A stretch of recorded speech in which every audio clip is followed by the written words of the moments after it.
Cameroun Airlines Company en zone de turbulence. Le syndicat des pilotes de ligne et ingénieurs navigants de l'aviation civile du Cameroun menace de cesser les activités pour une durée de 8 jours. Des récriminations à n'en point fini portées dans un préavis de grève à l'intention du délégué régional du travail et de la sécurité sociale du littoral, avec ampliation au Premier ministre, au secrétaire général de la présidence de la République et autres.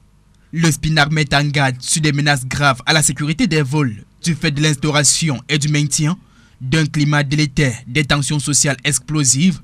par la violation ostentatoire du Code du travail attribué au management de la compagnie aérienne nationale du Cameroun, Cameco.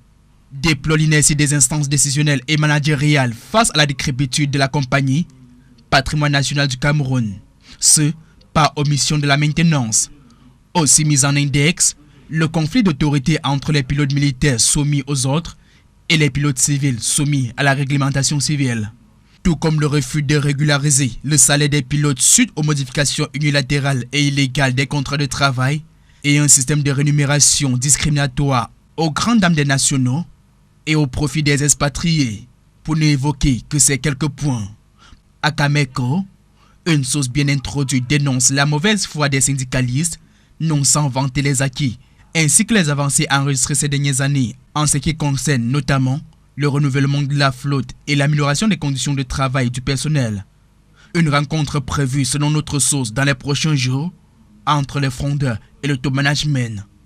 Côté syndicaliste, les seules conditions pour que soit levé le mot d'ordre de grève sont la restructuration radicale de la Cameco, la renationalisation de la gestion optimale des ressources humaines, la résiliation immédiate et sans condition des contrats des expatriés, ainsi que le contrat de location des aéronefs. Aussi, la reprise des vols long courrier